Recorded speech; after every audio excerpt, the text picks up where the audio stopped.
Hello friends, today we will going to learn 10th geometry chapter 3rd circle. Okay, here you can see the image of a circle. So in this session we will just discuss about some properties of this circle and properties of tangent and secant also. Okay, so first let's do introduction to the circle. This is a circle with center O having radius segment OA and segment OE. Both are radius. Now segment CD is called as a chord of a circle. Also the segment AE is a chord of a circle, but only difference is that the segment AE is a diameter of a circle because it is the biggest chord of a circle. So we know that the relation between radius and diameter, radius is half of diameter. So this is just basic introduction to the circle. Now we have just studied the properties of circle in ninth standard. Just revise these properties. A perpendicular drawn from a center of a circle on its chord, it bisect the chord, and the converse of it, if it bisect the chord, then it is a perpendicular to the chord. If we will draw congruent chords, then these are equidistant from the center, and converse of it, if the chords are equidistant from the center, then they must be congruent. So let's take some example. We will going to solve this example with this property. The example is, this is a center O having a radius OA, and this OC is perpendicular on the chord AB. So this diameter of this circle is given 20 centimeter. The length of the chord is given 16 centimeter, and we have to find the perpendicular distance OC. Okay, so we know that this OC is a perpendicular, it bisects the chord with this property. So this AC is a half of AB also, we know that this, and OA is a radius is half of diameter. So OA we will get 20 by 2 is 10 centimeter, and AC is a half of AB 16 by 2, that means 8 centimeter, and this is a perpendicular. So this triangle OCA is a right angle triangle. By using Pythagoras we will get OA square equal to OC square plus AC square. So we will get OC square equal to 100 minus 64, that is 36. Taking square root we will get 6 centimeter. So to find this perpendicular distance we are using this theorem. Okay. Now let's take another example. Here the circle with center O is given and OP is a radius and R is the midpoint of the chord PQ. OR is a perpendicular distance which is given 10 centimeter, and PQ, this chord of having length 24 centimeter. We have to find this radius. Okay, we know that the perpendicular drawn, it is a bisect the chord, and it is also perpendicular by the first property and this property also. So we will get PR is half of PQ, that means half of 24, 12 centimeter. So this ORP is a right angle triangle. So again by using Pythagoras theorem we will get this OP square is equal to OR square plus PR square. So OP square equal to 10 square plus 12 square, that is 100 plus 144, that is 244. So by factorize it, by taking square root we will get this OP is, or radius of circle is 2 root 61 centimeter. To solve this example again we will use this theorem.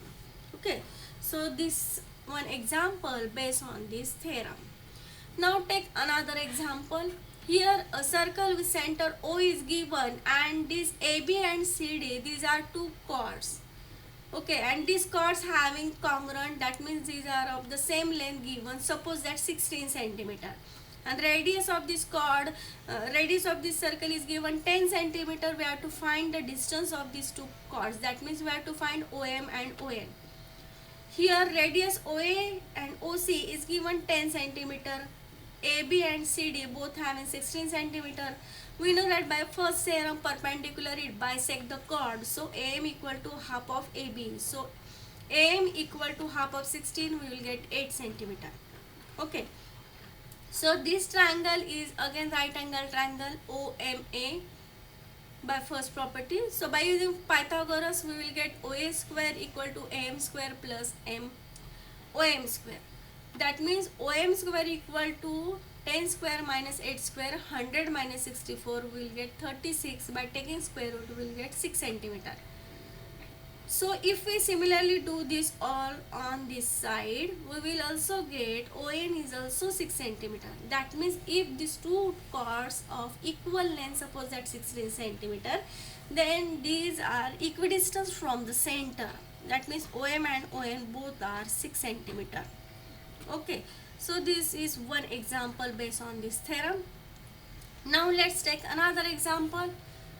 This is a circle with center O, having radius OP is given 13 centimeter and distance of the chord from the center, that means the length of ON and OM is given 5 centimeter. We have to find the length of the chords PQ and RS. Now radius is given, ON is also given. Okay, we know that this is a right angle triangle. Again, by using Pythagoras theorem, we will get ON square plus PN square equal to OP square. Okay, so PN square is equal to 13 square minus 5 square, 169 minus 25, 144, taking square root 12 centimeter. So this PN is 12 centimeter, but we know that it perpendicular, it bisect the chord. So this PN is half of PQ. That means we can write the PQ is 2 times PN. That means PQ is 2 into 12 is equal to 24 centimeter.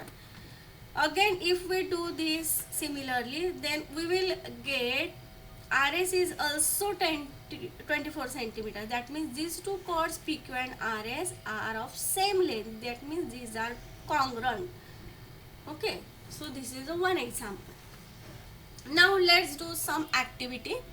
Here we have to find how many circles pass through a single point, or any 2 points, or any 3 points. Suppose that first take a single point A.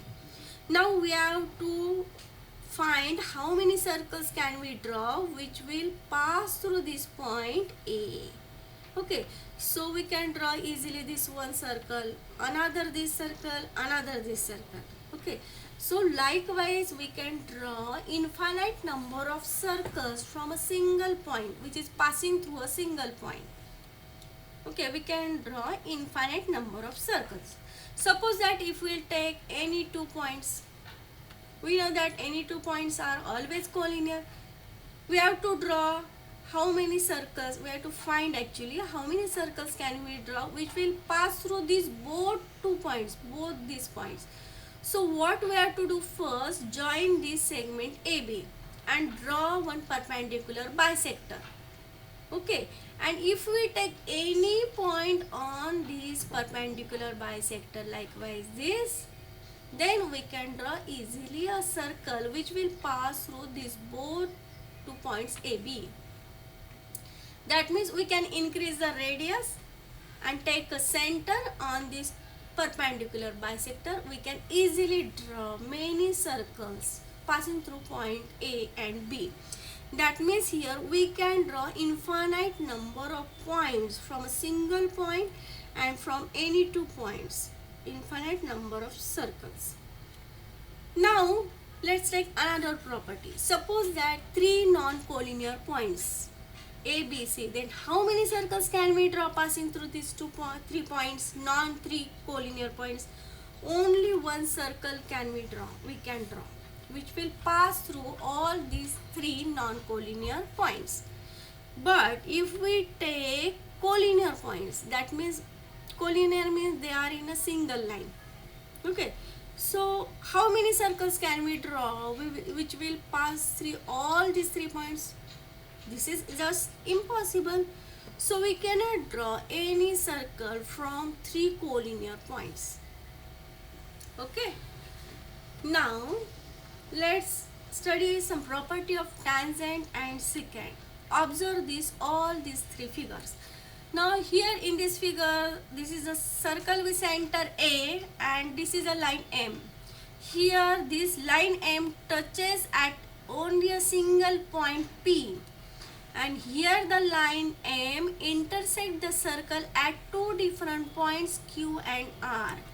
Okay, now in this all this figure, okay, in this second figure, the point, this line M touches the circle at single point M.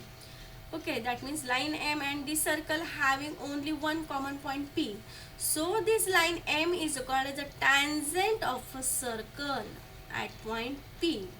Okay, and in this third figure, this line M intersect this circle in two disjoint points Q and R.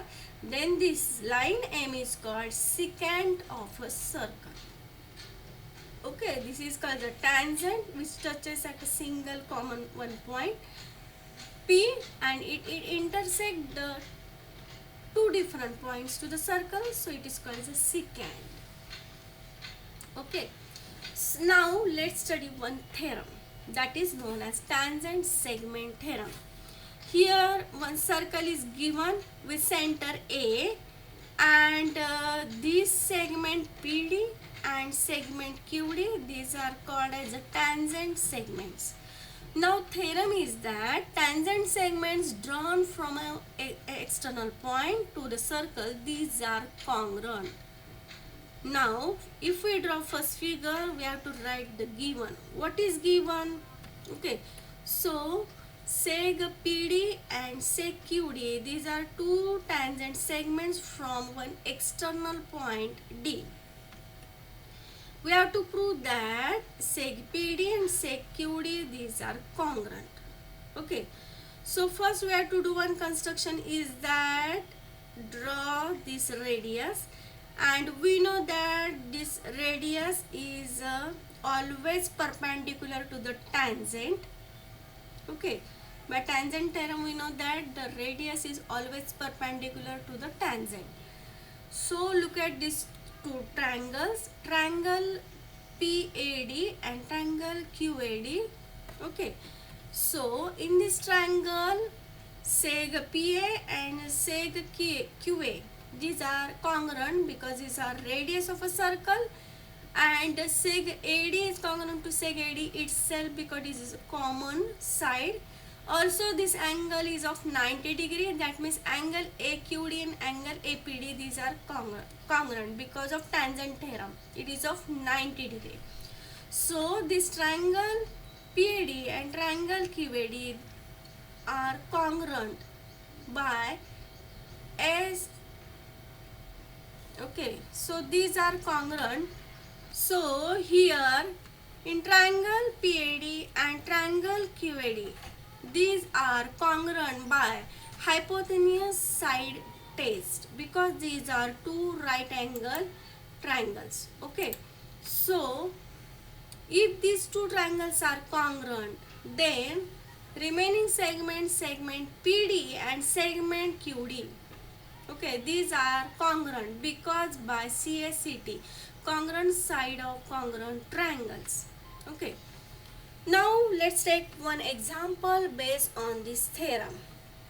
Suppose that the segment, this is a circle with center O, and segment RM and segment RN, these are two tangent segments from with the center O from point R. We have to prove that this seg OR, it bisect the angle MRN, also MON. So this is an example based on the tangent segment theorem. Now first we have to draw this radius, and we know that radius is always perpendicular to the tangent. Okay, so in triangle RMO and in triangle RNO, this angle is of 90 degrees given, that means angle RMO and angle RNO is of 90 degree because by tangent theorem, that means radius is always perpendicular to the tangent segment. Also this is a hypotenuse, that means segment OR is common, that means it is a congruent to itself, so because common side. Okay, now here also the side OM congruent to side ON because these are the radii of a same circle. Now here the triangle in triangle RMO and triangle RNO, these are congruent because hypotenuse side theorem or hypotenuse side test. Okay, so therefore angle MRO congruent angle NRO, also the angle MOR congruent angle NOR. These two angles are also congruent. That means angle MRO congruent angle NRO. Also the angle MOR and NOR both are congruent because CACT, that means congruent angle of congruent triangle. That means the segment OR bisect the angle MRN and angle MON. Okay.